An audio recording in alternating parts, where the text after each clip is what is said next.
But how can couples create a Christian-centered partnership? Read the word. That's it. I ain't got nothing else for you. Read that word and it will crucify your flesh. Nothing and else? That's it. No. That's the general. Well, that is the general. Yeah, that's like general. Have a desire to do marriage God's way. Mm-hmm. If you have a desire, like I think we have a desire to have to do marriage God's way. Yeah, and be committed to God first. Yeah. So if I've said this on a previous episode, if I'm labeling myself as a believer of Jesus Christ, as a Christian, and I am married to this particular person, then my ultimate goal is to please God. Mm-hmm. One way I please God is how I show up in my relationship with you, how I show up in a relationship with being a mother, how I show up in a relationship to being in a daughter mm-hmm. to God, because I'm his daughter first. Mm-hmm. And now he's entrusted me. That's the response. He's entrusted you to cover me. Mm-hmm. And so I think for these, if that is the label that you identify with, you are a believer of Jesus Christ, you are a Christian, you guys are in a covenant, then your first responsibility is to be a good daughter first, and you will know how to be a good wife.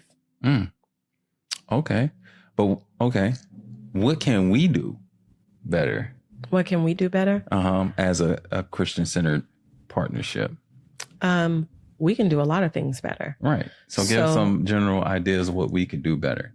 Well, first, we started doing Bible studies together, studying mm-hmm. the Bible studies together. Right. So us doing this podcast has brought us even closer with our relationship with God. Mm-hmm. I definitely see it 100%. So I think that's number one, getting back to making that as much as a priority as mm-hmm. everything else is a priority. We show up to this very well. Right. Then we should show up to our own Bible study. Our own Bible study together, yes. Praying together yes. is what we can do better. We definitely can. We have to Absolutely. Do better in that. Yeah. And saying better is improving upon. It just needs to happen. Right. Period. And the way, if we really want to see our marriage thrive in a place, and even serving you guys, like these conversations, if we're going to serve and you guys are going to pay us with your attention, because listening to us or us being another voice or provoking a conversation or whatever it is, if you're paying us with your attention, first of all, thank you for doing that. But we also have a responsibility to carry the weight that God has put on us mm-hmm. to actually bring this to the marketplace. Because you can be listening to whomever you want. You can watch whoever you want. So for us in this union, because this is the platform that God has, entrusted us with, mm-hmm. then we have a responsibility to do it God's way. Right. And we don't get a chance to just say, well, I don't feel like reading my word today. Or I don't feel like studying. Well, there are some times that, honestly speaking, I feel that way. Yeah. But this helps me to, because I don't want to I didn't want to show up I wanted to show the process showing the process of changing and what it looks like to grow in the marriage. I think, and that's why I believe that God put it on my heart to do this, mm-hmm.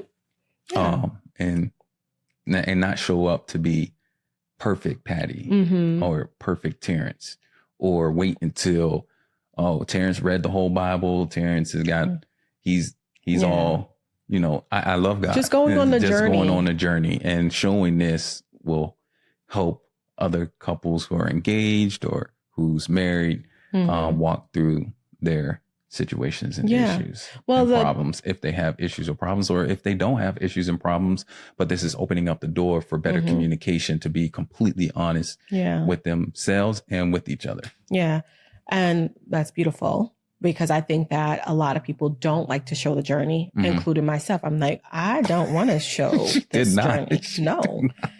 And it could be just from, just not surrendering to, it's like, okay, no, walk this journey, allow mm-hmm. people to walk with you guys. No, we're not perfect in praying together. I do get up and pray by myself. I do read the word. I set out a goal last year that I said, I don't want to be bamboozled. Mm-hmm. I need to know the word for myself. Not that I want to prove anything to anybody else, but how could I say I want to be in a deeper relationship, even with my spouse or even where God's calling me, if I don't even know the word for I don't myself. know him. Right. I don't even know what this looks like. And so when I first started, I used a tool for me that was very helpful to stay on track. I used the Bible recap. And that was a great resource for me because it digested the Bible in small pockets and then it gave visual. I am a visual learner. So when it showed me in the beginning of the month what was happening, where in history, and not reading the Bible just from Genesis to Revelation, it kind of skipped around. We went from Genesis to Job. And then it went around and it really showed you the history and where it was. It was actually helpful to understand the heart of God. I didn't read it from like, what am I going to get out of it? I was like, oh, he will murder. He said, go in there and murder everybody. Children, like he had no, we'll be like, well, it's babies. Don't know. He gave them instructions and he told them, when I give you this land, I want you to murder their cattle, murder their children. No, nothing should be left on that land. The reason why I was able to continue was because they didn't follow it.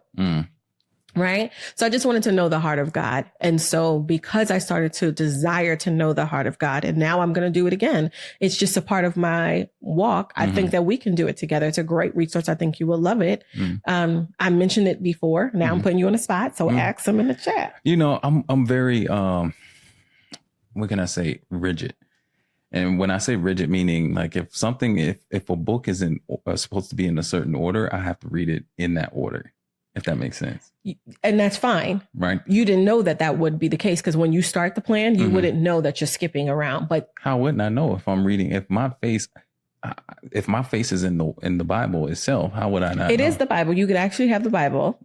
And she goes from Genesis. From first chapter of Genesis all the way through and then going to the next book. But you'll understand why.